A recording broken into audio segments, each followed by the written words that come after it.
पुरानो सरकार आउँदाखेरि एउटा खालको नियत थियो भने अहिले नयाँ सरकार आएको छ, आशा गरौँ चेन्ज हुन्छ भनेर। म बस्छु प्रतिजी, म अतालेको छैन, म प्रोसेसबाट क्लिन भएरै आउँछु भन्नुहुन्छ। बालनसँग चाहिँ चिन्जान पनि छ, अब एक हिसाबले भने नि एउटै जेनेरेसनको पनि भइयो होइन, उहाँको सर्कलकोहरू पनि मेरो साथीहरू नै हुनुहुन्छ। बालनजी हुनुहुन्छ, हर्कजी हुनुहुन्छ, कुलमानजी हुनुहुन्छ, हो। अब कुलमान सरसँग त मेरो त्यस्तो चिन्जान छैन, बालनसँग चाहिँ चिन्जान पनि छ, अब एक हिसाबले भने नि एउटै जेनेरेसनको पनि भइयो होइन, उहाँको सर्कलकोहरू पनि मेरो साथीहरू नै हुनुहुन्छ। अहिले उहाँलाई अब एउटा शोक परेको बेलामा यस्तो कुरा गर्न उचित त नहोला, तर परिआयो भने म भेटेर मिल्नुहोस् तपाईँहरू चाहिँ भन्न सक्छु। जस्तो कि अहिले तपाईँलाई के लाग्छ वास्तवमा रवि लामिछानेमाथि जसरी चाहिँ सरकारले अहिलेको सरकारले पनि अलिक सफ्ट कर्नर नदेखाएको जस्तो लाग्छ लाग्दैन, या रवि लामिछानेमाथि अन्याय नै भएको प्रतिशोध नै भएको जस्तो लाग्छ लाग्दैन, के लाग्छ? यस्तो छ, म भन्दा पनि हजुरको रवि दाई नै अत्तालिनु भएको छैन होइन। विधिको शासन हुनपर्छ, कहीँ कतै गलत देखिएको छ भनेदेखि त्यसमा चाहिँ ट्रायलमा जाने आँट गर्नुपर्छ जो कसैले पनि होइन।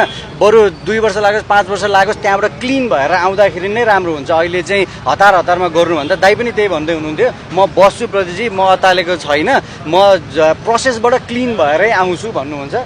म पनि त्यही मान्छु। हामीहरू यस्तो मिडिया फेसिङ मिडिया ट्रायल होइन, इभन कोर्टमा हामी विधिको शासनबाट चाहिँ पर हट्नु हुँदैन। नभए त यो सोध्न खोजेको सरकारले प्रतिशोध साधेको भनिएको छ, यस्तो छ। के लाग्छ तपाईलाई? एक्ज्याक्टली, पुरानो सरकारले यदि प्रतिशोध साधेको हो भने पनि नयाँ सरकार आछ, हामी त अहिले आशा गर्ने ठाउँ छ नि त होइन। राम्रो होस् नराम्रो होस्, एउटै संसारमा एउटै चिज मात्र पर्मानेन्ट छ। The only permanent thing is a change रे क्या, परिवर्तन मात्रै चाहिँ पर्मानेन्ट चिज हो भनेर भन्छ। भनेपछि एउटा टाइमको राम्रो भने नराम्रो भने पनि यो चेन्ज हुन्छ। पुरानो सरकार आउँदाखेरि एउटा खालको नियत थियो भने अहिले नयाँ सरकार आएको छ, आशा गरौँ चेन्ज हुन्छ भनेर। एउटा अभिनेताले नेता भेट्दै गर्दा र रवि लामिछानेको लाइफलाई हामीले हेर्ने हो भने पनि कहीँ कतै फिल्महरू जस्तै यस्तै देखिन्छ। तपाईँलाई के लाग्छ उहाँको यो लाइफको रोललाई एउटा अभिनेताको पार्टबाट हेर्दै गर्दाखेरि कस्तो देख्नुहुन्छ?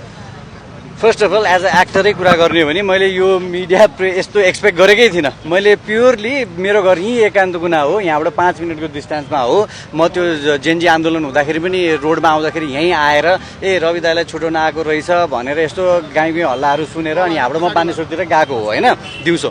अहिले पनि म यसरी मिडिया इन्ट्र्याक्ट गर्नुपर्छ, मैले चाहिँ कुनै जस्टिफाई गर्नुपर्छ भनेर सोचेकै थिइनँ। तर म आउनुभन्दा 10-15 मिनट अगाडि नै म यहाँ आउँदैछु भनेर न्युज आएछ क्या। त्यसपछि सायद तपाईँहरू पनि जम्मा हुनुभयो होला, तर आइसकेपछि मैले चाहिँ इग्नोर गरेर जान मन लागेन होइन। म अब जे भए पनि यो मिडिया सेक्टरकै मान्छे हो। म खास तपाईँहरूको टाइमलाई वर्थ इट होस्, तपाईँहरूको टाइमलाई चाहिँ एड्रेस गरौँ, तपाईँहरूलाई चाहिँ इग्नोर नगरौँ भनेर म त्यताबाट फुत्त जान नखोजा हो।